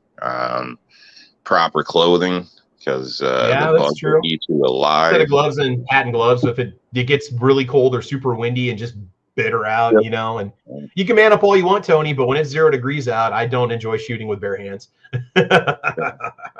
I'm just kind of preempting his comment. So yeah. Tony, we miss having you on the panel. I wish you were here to argue with me in person because I'd love to spar with you a little bit, dude. Miss having you here, bud. But no, Outcast, you make a good point. And then like for us in Nebraska, the weather changes so frequently that I'll have a raincoat in the car, a hoodie in case it gets cold. Usually stocking cap and hat of gloves in the fall because it can go from 0 to garbage in just a couple hours. I mean, it's amazing how quick our weather changes out here. So now Tony says $10 says that mine is stronger than yours. He's talking about coffee. So Squib, are we gearing up for an epic coffee battle or what? Tony, you can use as much coffee as you want to make the coffee taste as strong as possible. But if you talk about sheer caffeine content, there's some pretty high grade rocket fuel that Squib and I have run in the past through our systems. So yeah, I've done the Death Wish coffee review. Did I publish the Red Goat one? I can't remember. Yeah, I don't know. I don't remember. Yeah, Red Goat coffee. The Red Goat coffee. The Red Goat. It's supposed to be the strongest, whatever. Yeah. Okay. Well, supposedly the Morning Reaper from Blackout Coffee is the strongest like single origin coffee you can get, because Starbucks will actually blend a variety of coffees to get the caffeine grade that they get, which is like most coffee. This is not related to anything, but Folgers is usually like 60 to 80 milligrams of caffeine per 8-ounce serving. Starbucks is 175 milligrams per 8-ounce serving for their Pike Place roast or their house blend. It's usually 275 to 300 milligrams for a medium. So if you get a medium Starbucks, you're getting about 5 times the amount of caffeine from a standard cup of Folgers, just as a comparison. Again, I'm a fountain of useless knowledge. Did I mention I've got a Coffee Bee channel called Coffee Computers and More? You should be checking out. If you're not subscribed to it already, you should do that. So anyway. I just checked. Yeah, I've got it in a folder. I never edited it and put it in the studio. So I'm going to do that today before I go to work. And you know, when you're gone, you're going to be like Prince. Your children are going to discover this whole catalog of videos that you never released, and they're going to slowly trickle those videos out to the public. They're going to have like the Spawn of Squibload channel, the Spawn of Squib channel, and they'll slowly have all that unreleased content. You're like, hey guys, this is Squib. It's the summer of 2021, and we're going to take a look at my new Taurus. You know, and and there's gonna be like they'll have like this 10 years of content they'll release posthumously on your behalf. So YouTube will take down the channel, and they'll just have to find the external hard drive with everything on it. Okay. Tony says he can't do the panel and chat at the same time. Well, you do it on the morning gun show. Is it an internet thing or what's going on? So maybe it's a phone thing or internet thing. I'm not sure. So, or at least on Early Watch. I can't remember, Tony. You still doing Early Watch? I still watch you guys, or the New Watch podcast. So I don't know. I had trouble finding it. What's that? I had trouble finding it. Once you find it and sub to it, it's NWP podcast. I think New Watch podcast is what it's called. If you go over there and find it, I could be wrong, but I'm just subbed to you guys, so I just watch it. You know, I do check it out. Okay. So you do StreamYard. Oh, Tony says you do StreamYard. Yeah, well, I mean, I've tried Gun too, but it's dropped me enough times that I don't want to put that on you guys to have to come back and start another podcast to watch. And it just totally, not that these chats are not monetized, but it just kind of destroys the retention and the number of views if you end your podcast before you're supposed to, or you have a technical issue and you try to start back up again, then you got to relist it as a part 2, and it's just not worth it. So that's the only reason why I'm doing StreamYard, because GunTube is nothing against it, but I can't guarantee it's going to run reliably for me, even though it's free, but still. Yeah, with StreamYard on mobile, you've got to have a really good Wi-Fi connection. It will not work on data, even if you have an unlimited data plan and everything else you have works on data. StreamYard does not. It may or may not cause your phone to overheat because it drains the battery. But then there's other times where it doesn't really drain it that fast and doesn't make it overheat, and there's no rhyme or reason to it. It's mobile unfriendly. I emailed StreamYard about this, and they said they weren't interested in doing anything to make it mobile friendly. And I thought, wow.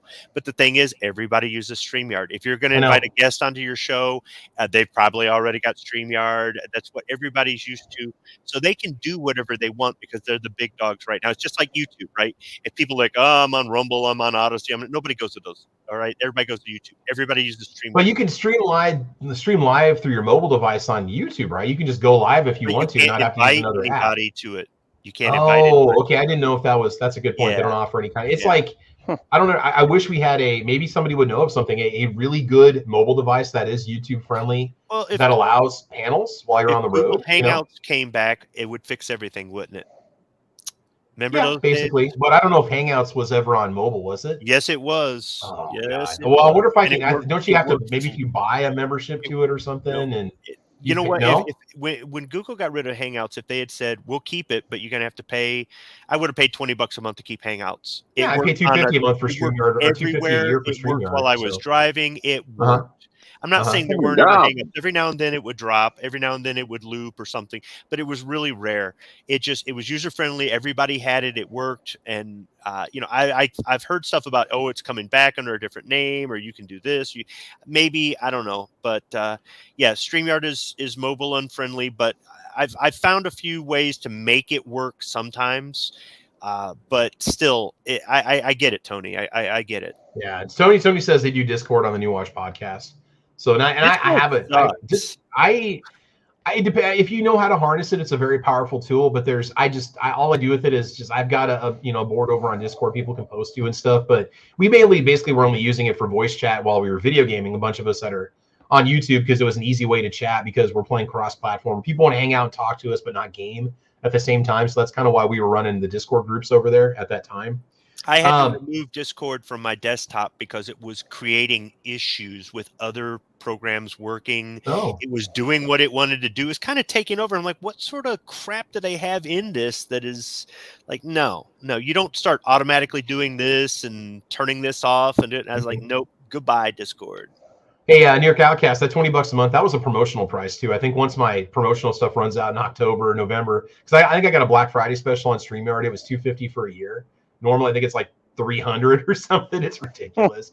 I need to look at other platforms because it's pricey. And I mean, it is the way it works for me is great, but and you're paying for the product, but still, it could offer more. All right, what do we got here? Tony says, I heard a rumor that YouTube was doing something along the lines. Yeah, maybe making up their own program. Defense Dad says, just got to work. By the way, that's the first time I personally gave you crap about a G3C. I thought it's come up before. I thought you've made comments about it before about the G3C. Say, I usually scold people when they do it because it wasn't your fault. No, I know, dude. I was giving you crap. I was giving you crap, dude. He's giving you crap over it. Man, we're just a dysfunctional family this morning, is what we are. So everybody's cranky. Everybody's cranky. So I had an evening full of just angry YouTube comments that were on my channel on all my videos last night. So everybody's just cranky from the weekend. So Tony says, I don't care for Discord either, but it's functional. I might need to look into that. I might need to check it out, but I don't know. Missouri Patriot was out there. He said that no more Nebraska. They sent me back to KC. Hey, man, Kansas City is a great place, man. Whether it's the Kansas side or the Missouri side, I do like KC. Tony says, I'm not cranky. No, Tony's just Tony, man. Tony's very much, he says it like it is, and I appreciate that about him. So, yeah. All right, we're going to go ahead and call it, guys. It's been almost 2 hours, and I'm ready to start my weekend. So, so let's just go ahead and let the panel kind of give us their outros and give a shout out on the YouTube side. And we should be going live next week. There's going to be a Saturday that I'm going to need to take off here pretty soon. It may be next Saturday. I might have something coming up. It really depends on a lot of different things. But if there is no podcast, we might do one on Sunday or just take a week off. But we'll see. And if there is going to be a topic for next week, I'll definitely make sure I get it posted so you guys can follow it. Right? Okay, so here we go. Single shot. We will give you the honors of starting with the outros. Anything you want to say before we go?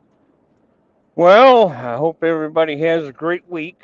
I'm headed out. I didn't do anything as far as video is concerned. Day before yesterday, I had major phone issues. Oh, okay. The other one got kind of destroyed. That's what happens. You drop it in a gravel yard and the face goes smack down on gravel rocks. So anyway, that could be an issue. Everybody take care. God bless. America moves by truck.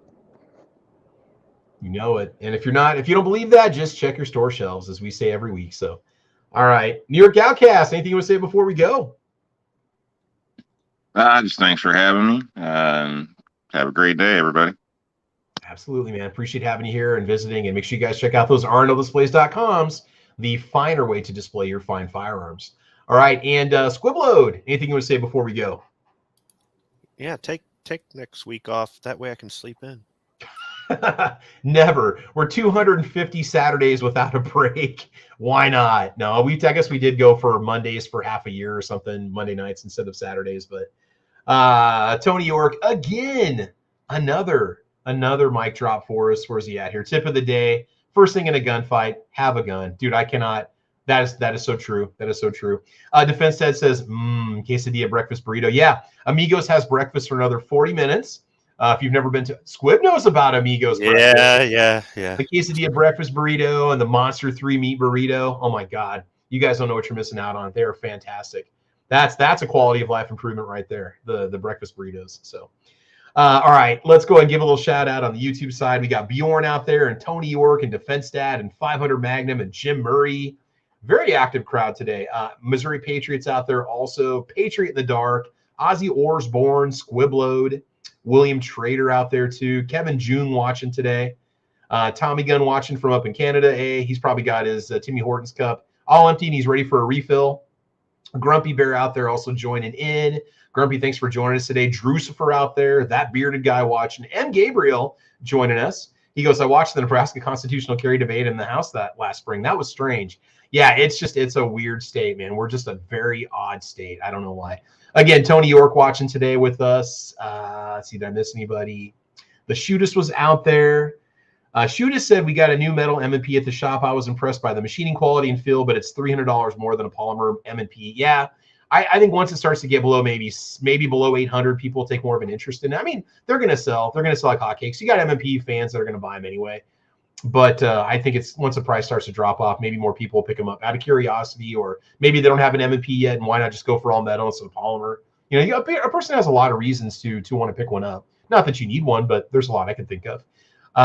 Y&H says CZ makes a really sweet coach gun. Yeah, CZ makes some fantastic shotguns, semi-autos and over-unders. They're very well priced. They're under $1,000. Mid $500-600 range will start to get you into some CZs. So do definitely check those out. Fluffy 10mm Jeep guy watching today. Pat Brown's out there also. Yeah, it's been a good show. It's been a good discussion, just talking about new guns that are coming out this fall, guns that are out right now, and so on. Zingers out there watching. Ooh, lots of people. Hopefully I didn't miss anybody. If I did, I apologize. But Mountain View out there also today. And Vanessa Kitty, Gunmetal Guy USA. Yeah, I think that's about it. So we'll go ahead and call it. So this has been Caliber Corner, America's favorite quality of life improvement podcast, season 5, episode number 250. Thank you for joining us for this premium experience. Guys, make sure you like and subscribe if you want. You can support me over on Patreon. It's just TravisP11 /Patreon. If you want to do that, I do a really cool monthly drawing that has a lot of cool gifts that we give away. It's a lot of fun. Way to kind of build a community and get that content out there first. But in the meantime, I think that's it. So for Single Shot and New York Outcast and Squibload, we want you guys to have fun. We want you to be safe. Get out to the range, do some shooting. And as you know, we will talk to you soon. All right, take care, everybody. Have a wonderful weekend. Bye, Alicia. Bye, Felicia. Have a good one.